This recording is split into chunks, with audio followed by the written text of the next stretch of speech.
कालिदास के बारे में बहुत प्रवाद है जे एतक छला ओतक छला ओतक छला। हम सब साबित के लिए है और अथॉरिटी अधिकार के साथ साफ प्रमाणित के लिए है जे कालिदास शुद्ध मैथिल छथिन, शुद्ध मैथिल एकदम मिथिलांचल के छथिन। आई बेनीपट्टी के जे भगवती छथिन हुनकर कृपा से हुनका ज्ञान भेल रहन और हुनकर कृपा से हुनकर पहले तो जे कहल जाय छै जे डाँड़ पर बैसल रहैत ओहि डाँड़ के काटैत रहैत, विद्योत्तमा से विवाह भऽ गेलनि, मुदा ई कृपा हुनकर छनि जे हुनका प्रेरणा भेटलनि जे जाओ अहाँ तो कोट द्वार में जाकर पढ़लनि लिखलनि।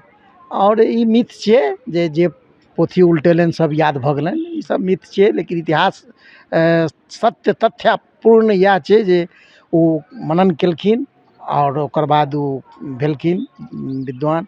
हुनकर हत्या हुनकर मित्र रहथिन कुमारदास जे राजा रहथिन श्रीलंका के, ओहिठाम गेल रहथिन ई हुनका से भेंट करऽ। ओहि में एकटा कामसेना नाम के एकटा राजनर्तकी रहे जे हुनका माहौर खुआ देलकनि, हुनकर डेथ भेलनि। ओहि में एकटा प्रसंग छलै जे कमलः कमलोत्पत्ति श्रोतु नोतु दृश्यते, तऽ ई ओकरा पूरा केने रहथिन ओहि राजनर्तकी के। इएह कहल राजनर्तकी पहले हुनका रहऽ दै लेल नहि तैयार भेल रहनि, तऽ पुछलखिन किया नहि रहऽ देब, तऽ कहलखिन एहि दुआरे नहि रहऽ देब जे हमरा एगो समस्या पूर्ति पर सोचबाक अइ, तऽ अहाँ जे के खातिर वातिर में लागि जायब तऽ केना सोचब। कहलखिन की, तऽ कहलखिन जे इएह जे की छै समस्या पूर्ति, तऽ इएह जे कमलः कमलोत्पत्ति श्रुतु नोतु दृश्यते। तऽ कहलखिन हठात कहलखिन बाले तब मुखाम्बज कथमी निवर्द्यम, तखन हे स्त्री जखन कहै छियै कमल से कमल के उत्पत्ति सुनल जाइ छै देखल नहीं जाइ छै, तखन अहाँ के मुख कमल से दू नयन कमल केना बहरा रहल है।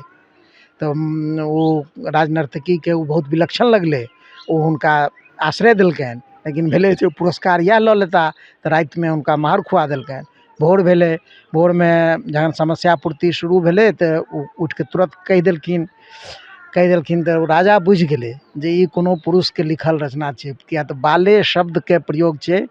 तऽ ओ कहलखिन जे अहाँ ई के कहलनि है, तऽ कहलखिन जे ई तऽ तोहर लिखल नहीं छियो। कहलखिन एना ना क्षमादान करब तऽ कहब। कहलखिन एना ना एगो आदमी आयल रहे अपना के कालिदास कहैत रहे, कहलकै अहाँ से भेंट करब, लेकिन हम कहलिए जे कि आइ आश्रय नहीं देब हम। तऽ ओ समस्या जेना रहे से सुना देलकनि। तऽ ओ तऽ राजा विह्वल भऽ गेले, हिनकर तरहरा खून के हिनका आनलकनि आ लाश निकालल गेल। ओहिठाम जे छै से ओ लाश जखन चिता जरि गेलै तऽ राजा कुमारदास ओहिमे कूदि गेलखिन। कुमारदास जे कूदि गेलखिन तऽ राजा के 5टा रानी रहे, ओ 5 रानी बेराबेरी कूदि गेलै ओ चिता में, धधकैत चिता में। तऽ 7 आदमी कुल मिले ओहिठाम। हत में होइ छै ओहिठाम सिंहल भाषा में हत में होइ छै 7। तऽ ओहिठाम 7टा बोध वृक्ष लगायल गेलै आ ओहि 7 बोध वृक्ष के अखनो ओहिमे से 5टा बोध वृक्ष अखनो जीवित छै। ओ जगह छै ओहिठाम माट्रा में ई प्रसंग भेल रहे। माट्रा में एकटा कालिदास मार्ग छै, कालिदास रोड छै, तऽ हुनकर समाधि छनि।